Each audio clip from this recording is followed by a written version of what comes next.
esengo mingi pona okutana bino balandi ba Kivu Morning Post TV pona kopesa bino basa na biso mokolo malelo na lokota na lingala wita engumba Goma totala nini tolangeli bino lelo bitumba 4 FRDC na basoda ba 123 bizongelaki lelo na Kibati mpe baimboka bakimaki bisika bina misala makite na nzela ya Kashebere pe Mungazi na fizi société civile beti mpiololo mpona bozangi bokengi boye bozali koyikisa makuna bitumba bizali kokubisama na Sinsa mpe Bunenge l'hôpital lwa Abeka lopunzamaki.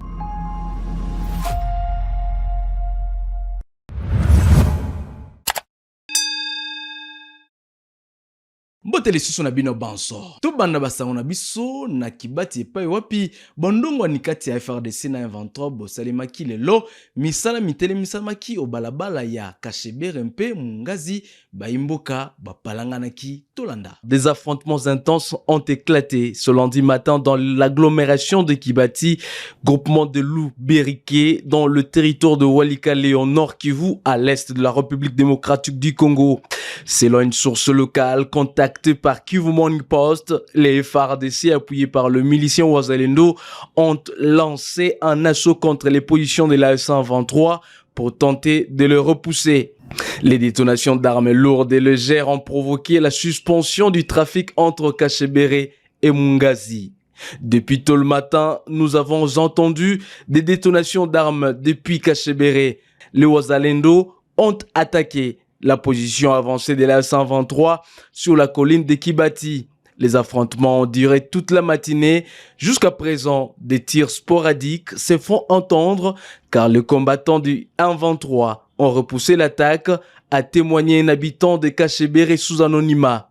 À Buhimba, dans le groupement voisin de Walo-Ayungu, un calme relatif est signalé après 2 jours de combats violents entre les FARDC et les M23.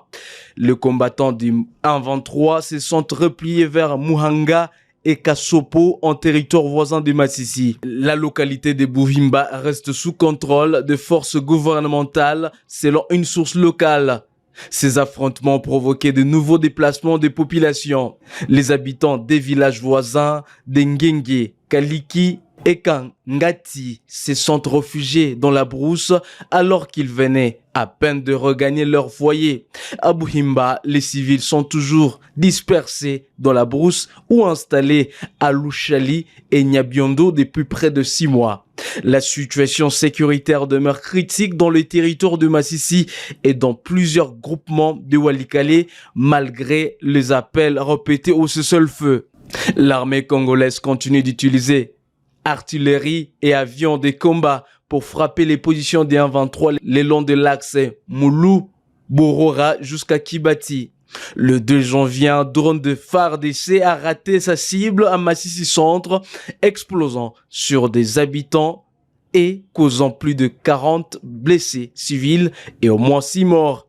La situation humanitaire dans la région reste extrêmement préoccupante avec des populations exposées au combat et au manque de médicaments et d'abris. Société civile ya Fizi o etuka ya Sud Kivu e beleli mpona bomati bwa bozangi bokengi obisika bina na bitumba bie bizali ko salema mapitalo mazali kopunzama ndakisa ya l'hôpital lwa Abeka bayi société civile basengi na bakonzi babatela baimboka na mapitalo mabango. En fait, nous venons de saisir les autorités territoriales dans une note que nous avions alerté par rapport à la situation de précarité du climat social en territoire de Fizi. C'est là de part, il vous souviendra qu'avant la fin de l'année 2025, nous avions alerté par rapport à une situation que nous avions jugée vraiment inhumaine par rapport aux actes de vandalisme des différents centres de santé, mais également ou les centres hospitaliers, dont notamment, voire même les menaces des personnels soignants, où nous avions alerté la fermeture du centre de santé de Kafulo, mais également les actes de vandalisme contre les centres de santé d'Iyamba à Makobola. Ce qui nous surprend encore dans la nuit du 3 au 4, le centre de santé d'Abeka, se trouvant dans le territoire de Fizi, a été les cibles toujours des actes de vandalisme des personnes portant les armes. Et cette situation, nous avions constaté comme c'est une situation qui est vraiment alarmante. Pourquoi? Et les mêmes personnes qu'on est en train de menacer ou on est en train de les installations sanitaires qu'on est en train de vandaliser, ce sont les mêmes installations sanitaires qui accueillent les blessés de guerre. Les blessés de guerre, il y a les militaires et toutes les parties prenantes au conflit, mais également il y a les paisibles citoyens. Imaginez-vous si on peut fermer tous les centres ou les structures sanitaires dans le territoire de Fizi, et quel serait maintenant le sort de la population, quel serait le sort des personnes porteurs d'armes. C'est pourquoi nous avions estimé qu'il faut qu'il y ait quand même, il faut qu'on alerte la communauté au niveau territorial du territoire de Fizi, mais également qu'on alerte au niveau national et international, et tout en demandant la protection des personnels soignants et les installations sanitaires. Parce que nous avions estimé que c'est une violation des droits internationaux humanitaires ou des droits internationaux des droits de l'homme. Mingongo mizali kino sika kotombama nsima ya bimisami général major Sylvain Ekenge na ebonga na ye lokola molobeli wa mapinga ma ekolo Congo démocratique tata mokonzi ya ekolo Félix Tshisekedi asakolaki poso eleki ete esengeli bakonzi bakeba na maloba bazali koloba mpe apamelaki lisusu maloba mana ma général Sylvain Ekenge tolanda. Le deuxième point de la communication du président de la République a porté sur la nécessité d'une concertation préalable dans la communication étatique. Le président de la République a tenu à rappeler avec gravité que la parole publique engage l'État dans ce qu'il a de plus essentiel, sa crédibilité, son autorité morale, sa capacité à rassembler la nation et à préserver durablement la cohésion nationale. À ce titre, toute expression émanant d'un responsable public doit être empreinte de retenue, des responsabilités et d'un sens aigu de l'intérêt supérieur de la République. À cet égard, il a suivi avec une attention particulière la récente sortie médiatique du porte-parole des Forces armées de la République démocratique du Congo, diffusée sur la chaîne nationale, au cours de laquelle des propos à caractère méprisant et stigmatisant ont été tenus à l'endroit des femmes de la communauté Tutsi. Le président de la République a déploré vivement cette dérive de langage qui ne reflète ni les valeurs républicaines, ni l'éthique de responsabilité, ni la hauteur de vue attendue de toute prise de parole officielle, a fortiori lorsqu'elle émane d'un membre d'une institution aussi sensible et stratégique que l'armée nationale. De tels propos sont des natures à fragiliser la cohésion nationale, la cohésion sociale, à alimenter des tensions inutiles et à porter atteinte à l'image et à la crédibilité de l'État, tant sur le plan interne qu'externe. Il a dit approuver par ailleurs les mesures prises en son endroit, tout en rappelant avec insistance que la parole de l'État ne saurait être improvisée, émotionnelle ou approximative. Elle doit, en toutes circonstances, être portée avec retenue, responsabilité et clarté d'objectifs, en particulier lorsqu'elle concerne des questions complexes, délicates ou susceptibles d'avoir des répercussions sécuritaires, sociales, politiques ou diplomatiques. À ce titre, le président de la République en a appelé à l'ensemble des membres du gouvernement, aux responsables civils et militaires, ainsi qu'à tous les acteurs de la communication publique, à éviter toute sortie médiatique incontrôlée, notamment sur les sujets sensibles touchant à la défense nationale, à la sécurité, à la cohésion sociale et aux relations institutionnelles. La parole publique doit demeurer un instrument de rassemblement, de stabilité et de confiance, et non une source de division et de confusion, a-t-il insisté. Il a encouragé par ailleurs chaque responsable appelé à s'exprimer publiquement au nom de l'État, à se documenter rigoureusement, à maîtriser pleinement les enjeux de dossiers abordés et à mesurer avec discernement la portée de ses propos afin de préserver l'unité nationale, la dignité des institutions et la confiance légitime des citoyens dans l'action publique. Afin d'éviter la répétition de tels manquements et tirant les enseignements de l'incident susmentionné, le président de la République a rappelé ses instructions à l'endroit du ministre de la Communication et des Médias, porte-parole du gouvernement, de mettre en place. Bayi lingomba politique peut perdre lia Joseph Kabila, ba Pameli Bokangami Bwa Emmanuel Ramazani Shadari mpe Mokeli Mibeko Dunia Kilanga Nyembo bayi politique bana ba sengi na bayi Monisco basosolisa malamu bakonzi ba ekolo lolenge ya kotosa mibeko mia ekolo RDC mpe mibeko mia bayi molongo. Oui. Nous savons tous que nous sommes dans un contexte particulier de l'arrestation de notre secrétaire permanent, le professeur Emmanuel Ramazani Shadari. C'est comme ça que dans le cadre des plaidoyers de la méga structure Les Compagnons de Joseph Kabila Kabange, après le dépôt de notre mémo à l'ambassade des États-Unis et à l'ambassade de la Belgique, aujourd'hui il était l'occasion de déposer aussi notre mémo à la mission onisienne, donc à la MONUSCO. C'est comme ça qu'aujourd'hui, on a fait notre mieux pour déposer notre mémo. On a été bien reçu et les mémos ont été bien réceptionnés.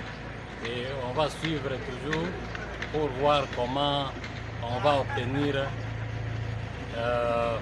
la libération immédiate de notre secrétaire permanent, le professeur Emmanuel Ramazani Shadari. Merci.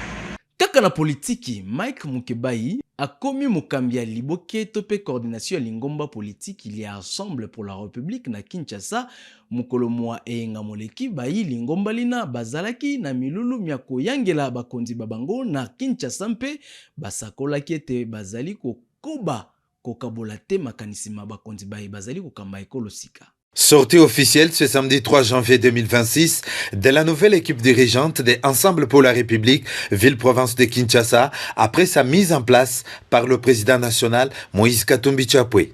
C'est le siège national du parti qui a servi de cadre à cette première rencontre avec les quelques animateurs de base des 4 districts de Kinshasa. La coordination est composée de l'honorable Mike Mukebai et de ses 2 adjoints, dont Madame Solange Mafuta Mukalanseb et Simon Boulu, nommés par le président Moïse Katumbi Chapwe.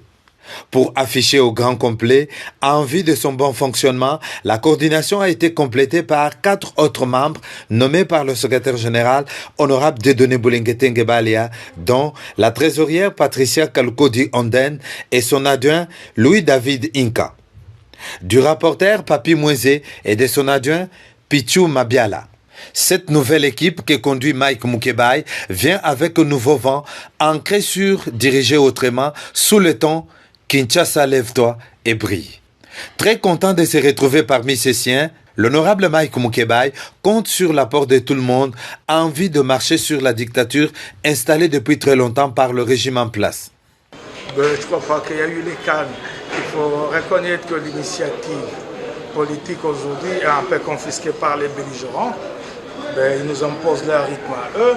Nous sommes en train de nous battre pour revenir à l'exercice politique classique à travers les dialogues. Nous y arriverons. Il ne faut pas penser que le parti est sclérosé, qu'il est dans la léthargie. Non.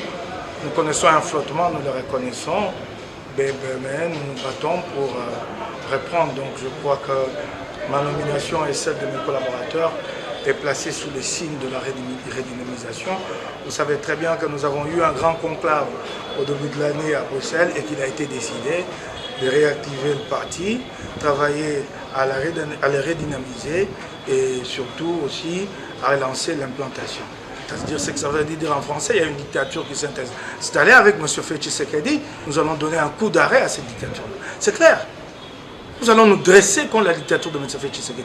Vous savez, ici, maintenant, là, vous voulez que je commence à vous dire qui est aux arrêts, en violation des procédures, que je vous cite les opposants. Vous vous réveillez un matin, vous allez prendre un père de famille chez lui. J'apprends qu'on a pris tel autre. Nous, nos propres camarades sont en prison. Mon président est en exil. ça va s'arrêter. Nous nous dresserons contre cette dictature. C'est cela, c'est que ça signifie faire de Kinshasa le tombeau de la dictature tshisekedi-iste. Ça, c'est la position de mon parti. Nous nous battons pour obtenir un dialogue. Il est clair que personne ne veut que nous aboutissions à une solution militaire. La victoire d'un camp sur un autre, elle va empêcher que les gens s'attaquent aux véritables causes de la crise. C'est l'option qui est élevée au niveau de la communauté internationale et que nous partageons tous. Et donc nous allons travailler à aller dans ce sens-là. Donc obtenir un compromis à Doha, à travers donc un accord de paix entre les belligérants, quitte à ce que ça nous ouvre la voie au dialogue inclusif national. C'est à ça que nous travaillons, c'est clair. Un message à tous vos... Et d'ailleurs, vous avez vu la dernière position du parti. Notre parti aujourd'hui a pris l'initiative. Certains en sont surpris, mais c'est normal qu'un grand parti comme le nôtre, qui est le premier parti d'opposition à la République démocratique du Congo, prenne une telle initiative d'aller voir les uns les autres, essayer de parler pour donner corps à ces dialogues-là. Vous avez vu que la ligne du parti là-dessus est vraiment claire. Un message à tous les partisans de l'ensemble de Kinshasa ici. Et je les appelle à se dresser, à se mettre debout. Seul, je n'y parviendrai pas avec mon petit comité. C'est avec eux, tous ensemble, que nous pourrons réaliser, atteindre nos objectifs. Le go est donné et le train est déjà en marche, a surenchéri le nouveau patron de Ensemble pour la République, Kinshasa. C'est au rythme d'animation que cette manifestation s'est terminée, bouclée par une photo des familles. Baekoli baetelo ya likolo to pe baetudia Unikin na bazwaki lisungili ya masangu pene na saki nkoto tukumi bale na moko. Mokambi ya misalami ya service national nde akomiselaki baekoli bana lisungili na tolanda. Des sacs de semoule de maïs breakfast de 12,5 kg, pas en centaines mais en milliers. Une dotation du chef de l'État aux étudiants de 6 universités et instituts supérieurs de Kinshasa, remis ce samedi 3 janvier 2026 à la colline inspirée par le service national.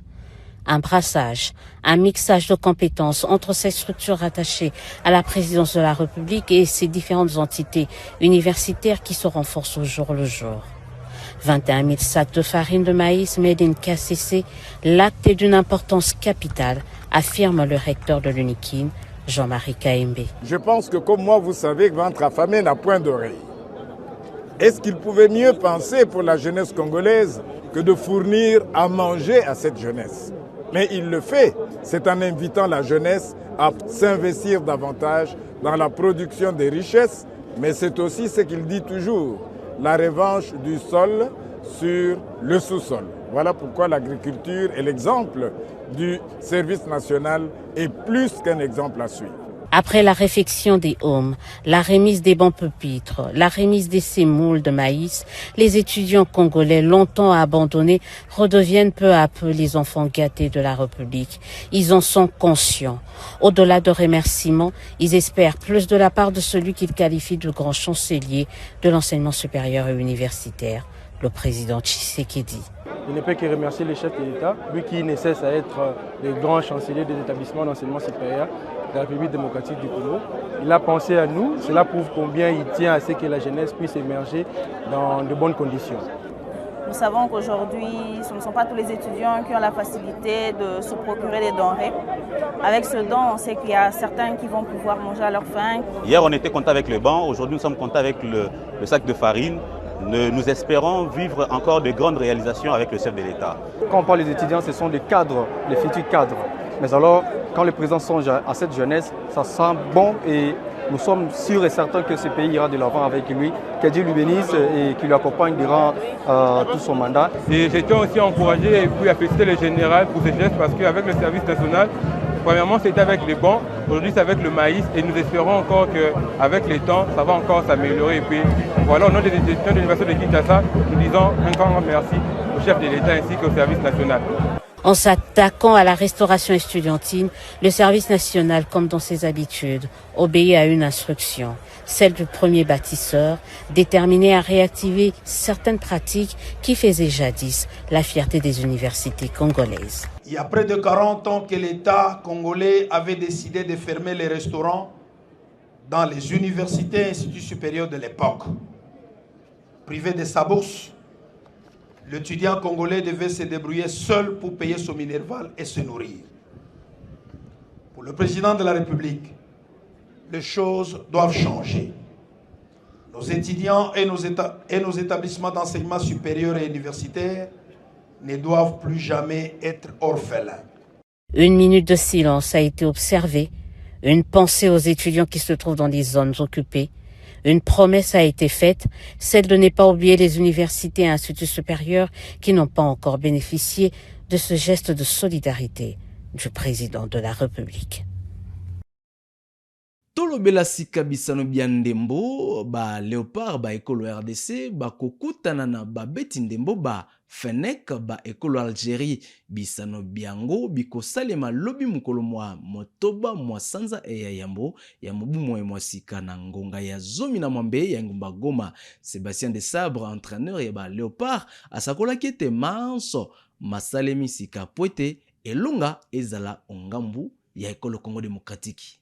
Oui, on a un plan de jeu, on va essayer de mettre quelque chose en place. L'équipe d'Algérie, effectivement, est une belle équipe qui a beaucoup de technicité, qui joue bien au foot. Après, on a forcément des idées. Après, le rapport de force qu'on veut mettre en place, on le découvre tout au long du match. Il peut même s'inverser, ça qui est intéressant au football. On peut très bien démarrer un match, être sur un temps faible après. Donc il y a pas mal de gestion à l'intérieur du match. J'ai la chance d'avoir des joueurs de très grande qualité et qui sont capables de gérer ces moments-là au niveau tactique. C'est ce qui nous fait le plus, nous, entre nous en tout cas, de préparer des matchs et puis d'agir ou de réagir en fonction de certaines situations. Après, je ne vais pas vous dire aujourd'hui dans quel système on va jouer et comment on va jouer. Ce que je peux vous dire aujourd'hui, c'est qu'on sera dans le même état d'esprit qu'on a toujours été, c'est-à-dire très vaillant, très résilient et qu'on a vraiment très très motivé pour passer ce tour. Tala suka basa wana biso mukolo malelo matono mingi na bino banso ba bolandaki biso botikala malamu o mabota mabino banso mpe tokuta na isusu mukolo malobi.